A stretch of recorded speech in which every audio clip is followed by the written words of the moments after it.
Hi, everyone. Judge Andrew Napolitano here for Judging Freedom. Today is Friday, January 5th, 2024. Professor John Mearsheimer joins us today.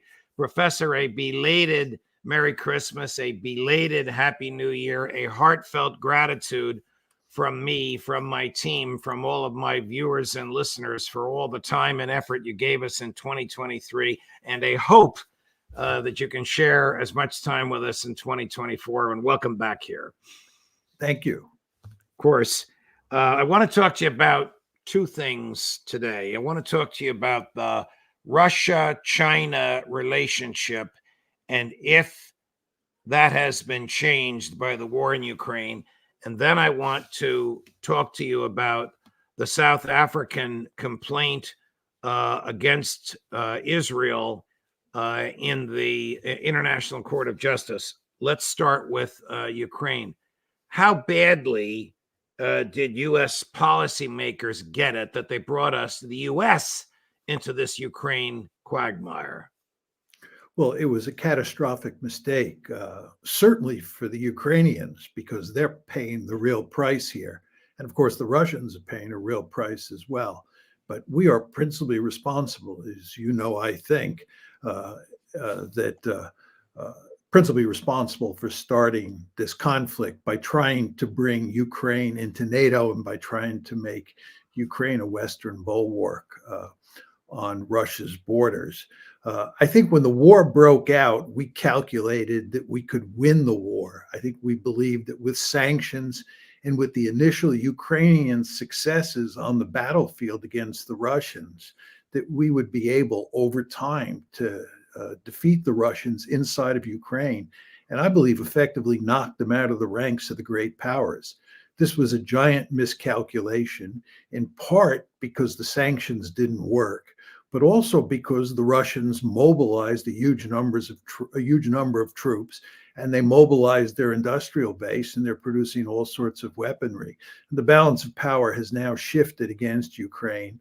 And I think most reasonable people understand that the Ukrainians are doomed to lose this war. Is Russia an enemy of the United States?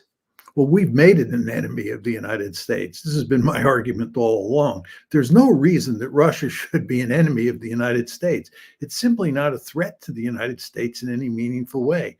These arguments that Joe Biden makes that the Russians, once they're finished in Ukraine, are going to march on Eastern Europe and then they're going to march on Western Europe are not serious arguments. The Russians don't have that kind of military capability, and they surely don't have those intentions. So we had no good reason to see Russia as a threat. But again, because of our efforts to bring Ukraine into NATO, we've created this situation where Russia and the United States are bitter enemies. I interviewed our friend and colleague Scott Ritter earlier this week. He's in Moscow, as you may know. And he brought to the interview a gentleman who's involved in banking and redevelopment and some connections with the government, very astute fellow. We had a translator there. And I said to him, Alexander, what do the Russian people think of Joe Biden? And as soon as the translator translated that question, I could see a smile from ear to ear. And the answer was, Judge, you're not going to believe this, but we have a phrase in Moscow that we all say. Thank you, Joe Biden.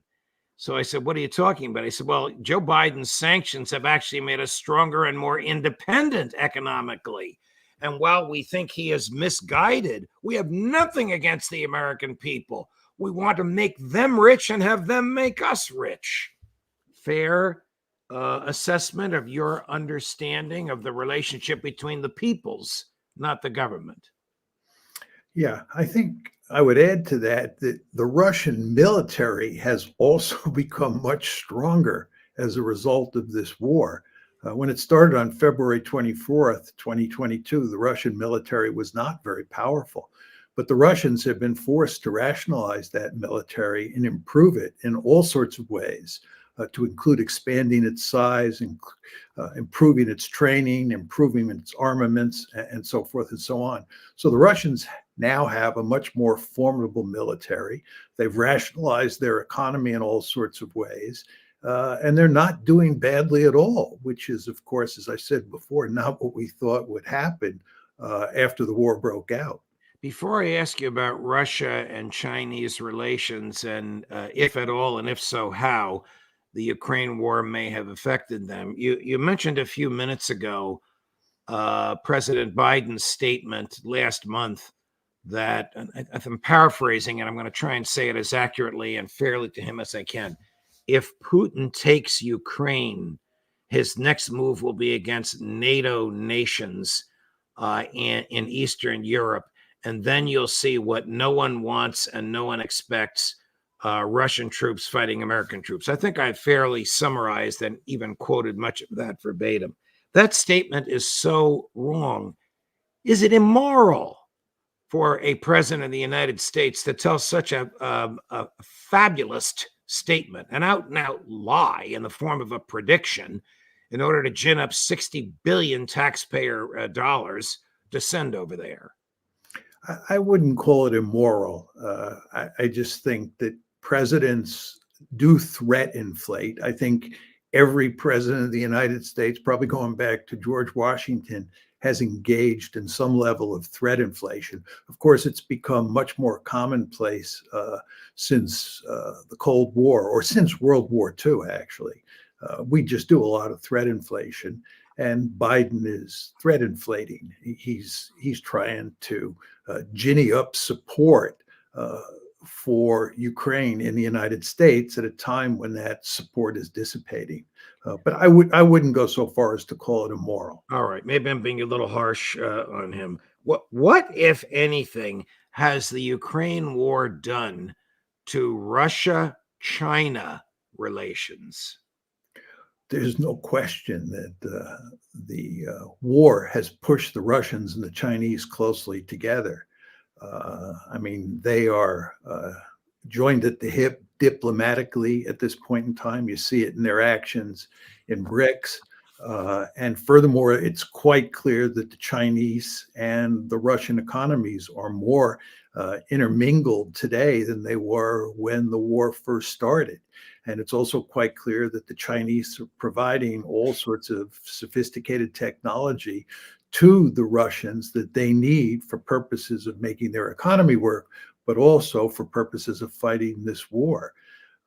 So there's no question that what we have done here, and this is clearly not in our strategic interest, is that we have driven the Russians and the Chinese close together.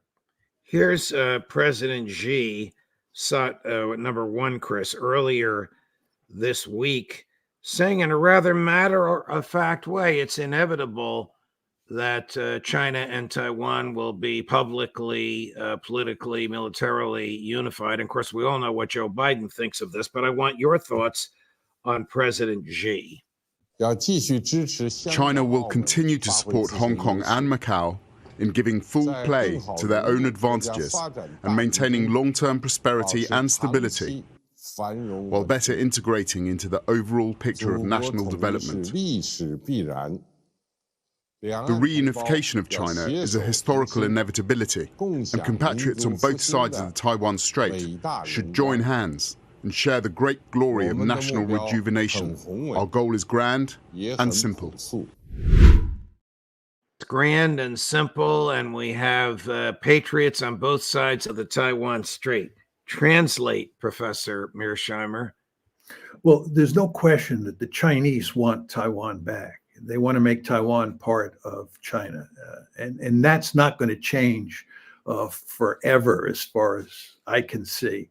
And there's also no question that the Taiwanese don't want to be part of China. They want to be a sovereign state. So these are two irreconcilable goals.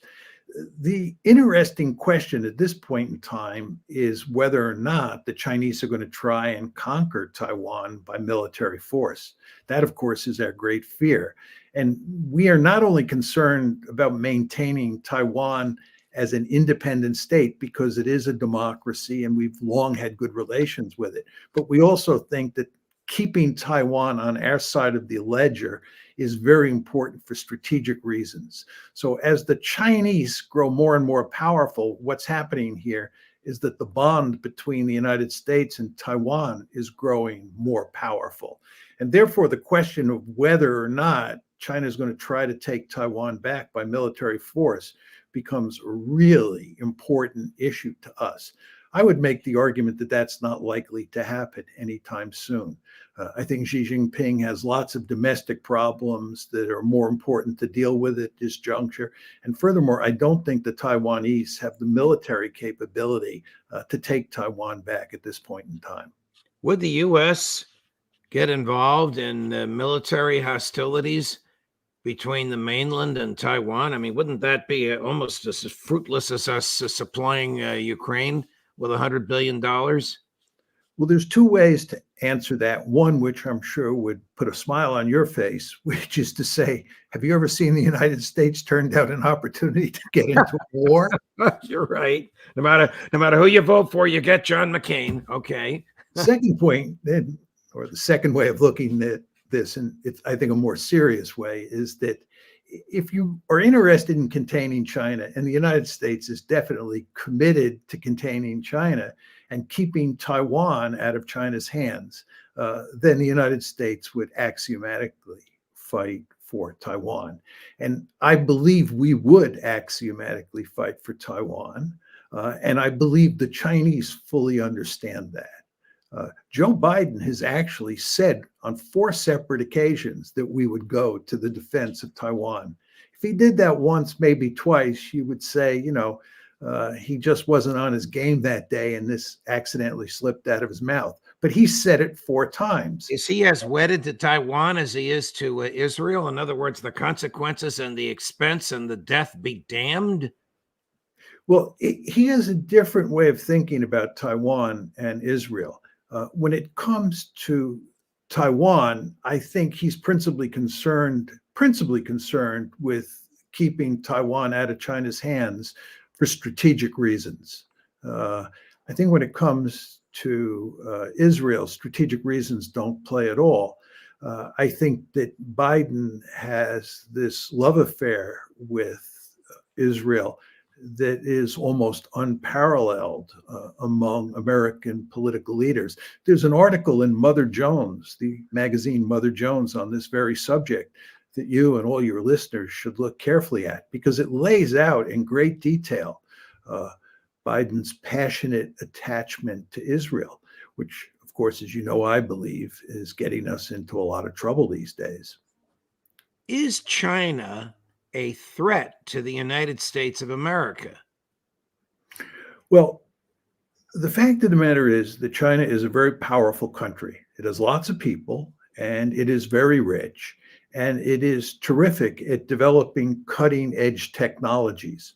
So when you look at population size, wealth, technological development, all those sort of key building blocks of power, the Chinese are a serious competitor, and this is why we refer to them as a peer competitor. Furthermore, the Chinese are interested not only in taking back Taiwan, they're interested in dominating the South China Sea and the East China Sea. And the South China Sea is of enormous importance to the United States and to the world economy. And the United States does not want China to take the South China Sea back, or take control of it, or take control of the East China Sea. We're opposed to that. And more generally, we do not want China to be the dominant power in Asia. But China naturally wants to be the dominant power in Asia the same way we want to be the dominant power in our backyard, also known as the Western Hemisphere. So what you have here is a situation where China is very ambitious for good reasons on their part, and the United States is committed to limiting China's ambitions for good strategic reasons on its part. What are the strategic reasons for limiting China's ambitions if their ambitions are commercial in nature? Well, they're not just commercial, because what will happen here over time is that they will build a powerful military force, and that powerful military force will not only dominate Asia, but they'll develop a lot of power projection capability. They'll end up looking like the United States. And you know how the United States behaves. The United States is a highly aggressive state that runs around the world using its military power quite liberally. Why do you think that if China had a powerful military, it wouldn't do the same thing? The United States just doesn't want any other power on the planet to be more powerful than it is. And I think that any country on the planet, if it had its druthers, would want to be the most powerful state in the system. And the reason is that the international system is a really dangerous place. It's in many ways a brutal jungle. All you have to do is look at what's happening to the Palestinians. If you're the Palestinians, wouldn't you want to have your own state? And wouldn't you want that state to be really powerful so that nobody can, in effect, mess around with you?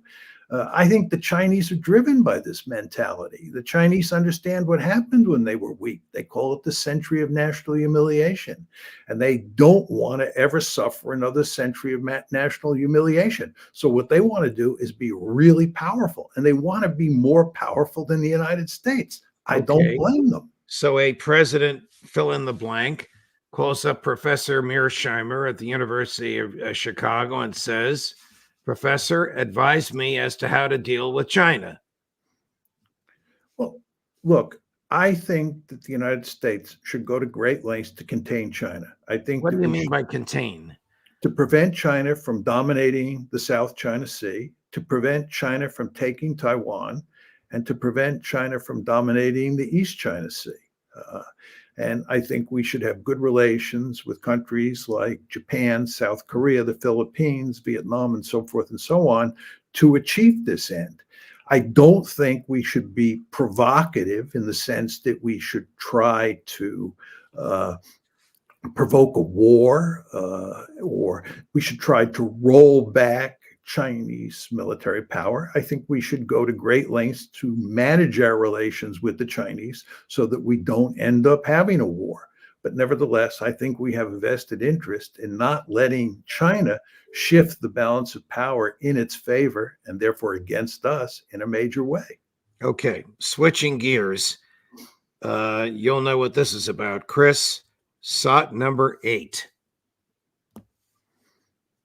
South Africa's court application says Israel's acts are genocidal in character, intended to bring about the destruction of a substantial part of the Palestinian national, racial and ethnical group. Israel has rejected the claim, calling it blood libel. In a statement, it said, South Africa's claim lacks both a factual and a legal basis and constitutes despicable and contemptuous exploitation of the court. You have read and studied and analyzed the complaint filed by the country of South Africa in the International Criminal Court, an arm of the United Nations, to which both countries, against Israel, to which both countries are members and to which theoretically they both are subject. What's your opinion of the detail and the quality of the evidence in that complaint? Well, I think it's a superb document. It's 84 pages long. And what it has to do is it has to show that there was intent, genocidal intent, and it also has to show that there is significant slaughter and destruction taking place in Gaza that will lead to the death of a substantial portion of the Palestinian population in Gaza. And if you look carefully at the document, they provide an abundance of evidence of genocidal intent. It's really quite remarkable how Israeli leaders talk about the Palestinians and talk about what they intend to do to them. So I think the document has little trouble making the argument that there's genocidal intent. And if you look at what the Israelis have been doing since October 7th, from a military point of view in Gaza, it's an open and shut case. They are basically bent on destroying a substantial portion of the Palestinian population. They've killed huge numbers of Palestinians, huge numbers of women and children. They've been attacking hospitals. They've been attacking cultural sites. They've been destroying Palestinian houses. Roughly 80 to 90% of the Palestinian population is displaced at this point in time. It's truly remarkable what the Israelis are doing in Gaza. And when you marry that with what they say they intend to do, it's hard to avoid the conclusion that they are bent on genocide. I mean, the complaint itself, which you and I have read, is so filled with unassailable detail and facts. I mean, the worst thing you can do to your opponent is use his own words against them. Half of this complaint is filled with statements, outrageous, outlandish statements manifesting intent to destroy a race made by the members of the Israeli war cabinet. Well, I would point out that there are lots of Israelis, if you read the Israeli press, who understand this problem full well and find it hard to believe that Israeli leaders have allowed themselves to make these kinds of statements in public. As I said in the Substack piece that I wrote on this, as you read the document, you can't help but thinking about how the Nazis talked about the Jews when you read about how the Israeli Jews are talking about the Palestinians. I mean, the parallels are marked. Right. And it's almost incomprehensible to me that Israeli Jews would be making these kinds of comments about any kind of people. But the evidence is overwhelming. The piece is heavily footnoted, and hardly anybody disputes that these comments were made. And then again, when you marry that with what's actually going on, it's horrific what's going on in Gaza. And therefore, the South African government concluded and lays it out in this brief that the Israelis are guilty of genocide. So this international court is not a criminal court. It resolves disputes between countries. It could theoretically order the Israelis to do something or refrain from doing something. The Israelis could thumb their noses at it if they wanted. It'll put them in trouble with the UN.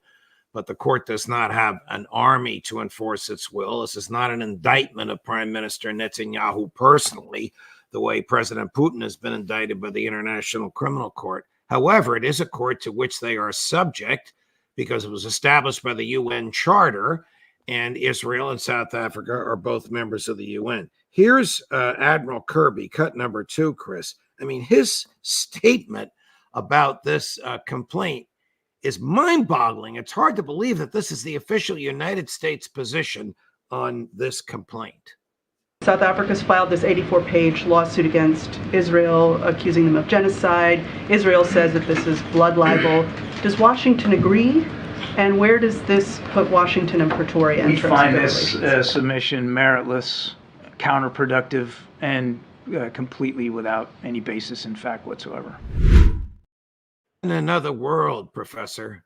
Yeah, he's in another world. You really sort of wonder what the principal spokesman for the United States is doing when he makes comments like that. I mean, he can disagree with the report, of course, right? But this is an 84-page report that is thoroughly documented. You have much experience as a judge. If somebody brought this report before you, would you say that, it's baseless? There are no facts to support the charge? No, of course not. And the report is so well documented that the court has ordered some sort of oral argument or public deliberation about it next week. This is not a case where you need discovery, where you have to examine the facts. The facts are obvious and available for everybody to read. Here is Prime Minister Netanyahu. It's in Hebrew, so I'll read the subtitles for the benefit of our friends who are listening to the show.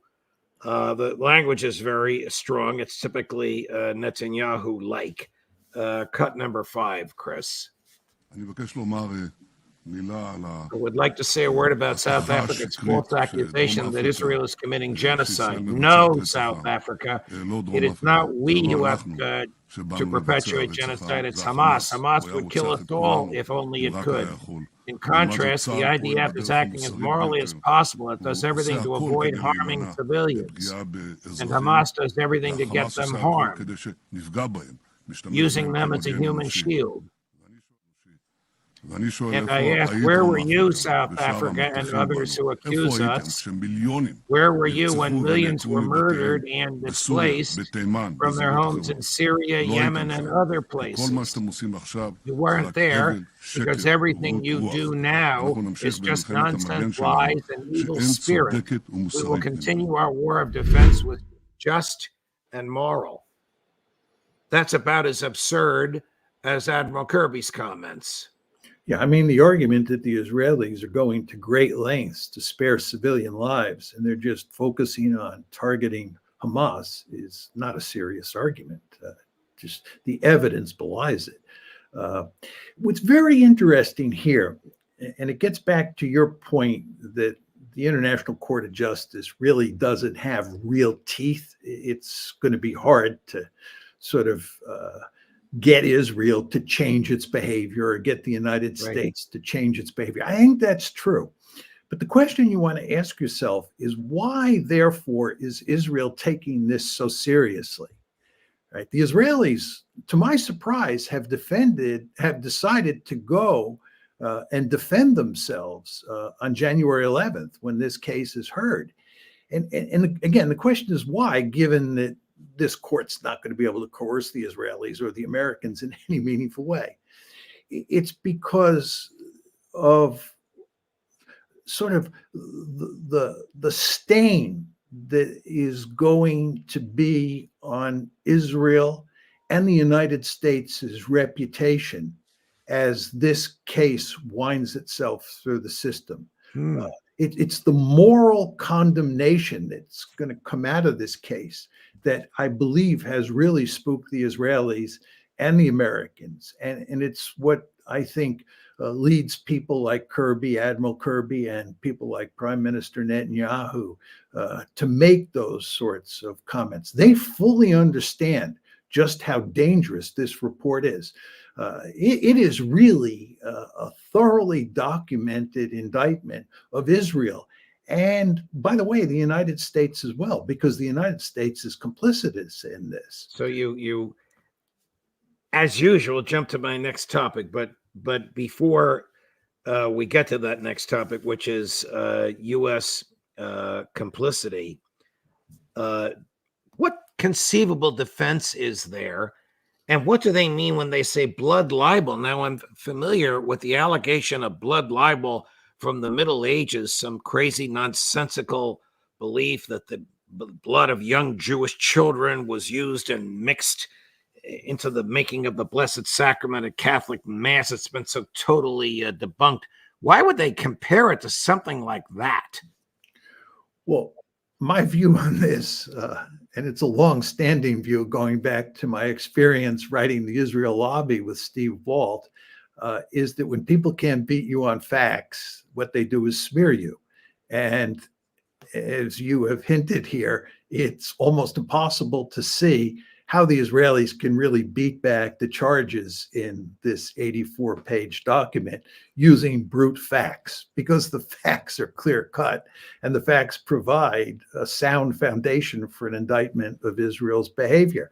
So what they're doing, and it's a time-honored practice for Israel and its defenders, is they're trying to smear the South Africans, and they'll try to smear the court, and they'll try to smear anybody who says a good word about this South African document. It's just the way it works.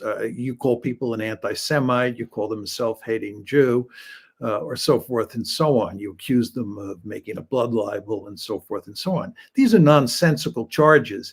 And the fact is that they're now used so often that most people don't pay them serious attention.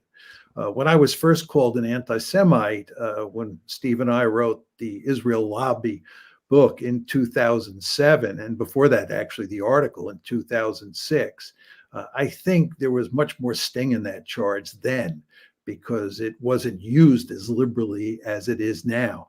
But I think that most Americans understand that when Israel's being criticized or the Israel Lobby is being criticized, the almost automatic response is to call the critic an anti-Semite, even if that person is not an anti-Semite. Hasn't Israel already lost the PR war in the 3 months that this has been going on? I think there's no question about that. But the question on the table is how deep that loss will be, or to put it slightly differently, how profound that loss will be.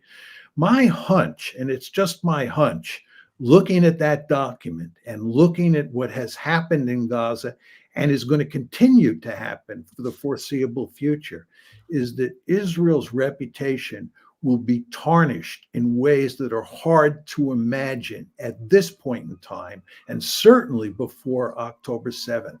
The Israelis, in my opinion, have really gotten themselves into deep trouble. Not only strategically, we haven't touched the strategic issue here, where they're in deep trouble in terms of achieving their wartime aims, but just from a point of view of their sort of moral reputation, I believe they're doing irreparable damage. Again, as I said in the Substack piece, down the road, when people talk about the canonical cases of genocide, when they talk about the Holocaust, what happened to the Armenians in Turkey during World War I, Rwanda, and so forth and so on, those canonical cases, I believe that this will end up being a canonical case of genocide. And this is a huge problem for Israel. If the court rules against Israel, this will further damage them in the minds of the public and the Arab world in terms of losing the PR war. Will it not?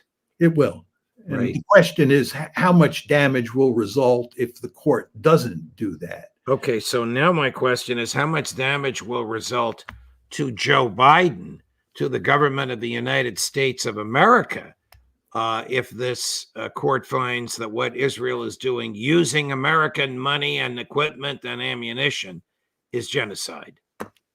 Look, there's no question that Joe Biden is complicitous in what the Israelis are doing.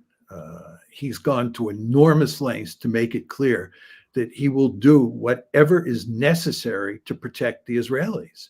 And he has been expediting the movement of ammunition to Israel. He's been providing them with 2,000-pound bombs that are deadly effective at killing large numbers of civilians. He's protected the Israelis diplomatically. He's made it clear that, again, he's joined at the hip with Benjamin Netanyahu. And if you look at the Genocide Convention, it spells it out very clearly that complicity is a crime. Correct. This is going to be a huge problem for him. It'll be a problem. The Genocide Convention, which we wrote, the UN Charter, which we wrote, and Israel, of course, is a party to them. Do you have any idea why South Africa, of all places, not Paris, not Berlin, certainly not London, but why South Africa filed this complaint? I think it has a lot to do with South Africa's history as an apartheid state. I think that South Africa has been very critical of Israel for a long period of time for being an apartheid state. I mean, this is a different issue than the genocide charge, but the South Africans have long thought that Israel is an apartheid state, and they have been very critical of Israel for that reason. But also because South Africa was an apartheid state and the international community took a long time to fix that problem. Right, I think South Africans are very sensitive about issues like genocide and apartheid and instances where the so-called international community doesn't stand up and do anything. I think the South Africans are looking at what's happening around the world. Hardly anyone is saying anything critical of what Israel is doing, certainly in the West. And they just felt, this is my surmise, that somebody had to stand up and say something. How successful has the IDF invasion of Gaza been from the perspective of the Israeli interests? Well, first of all, the Israelis, and here we're talking mainly about Prime Minister Netanyahu, made a lot of the fact they were going to destroy Hamas. Yes. They were going to eliminate Hamas from Gaza. And they have failed to do that. They have not even come close. And they are now beginning to pull their troops out of Gaza. They just recently pulled 5 brigades out, and 3 of those brigades were in one of their top-notch divisions. And when they pull out 5 brigades, you start saying to yourself, wow, why are they doing that? Because there's hardly any evidence that they have killed large numbers of Hamas fighters. And they have not found the hostages, which tells you they probably have not found the Hamas fighters in vulnerable places where they could kill them in large numbers. And I think all of this tells you that the Israelis are not going to finish off Hamas. And this is, I think, a significant blow, not only to Israel, but to Prime Minister Netanyahu. And then there's the whole question of how this ends up being settled politically. In other words, what does Gaza look like when the shooting stops?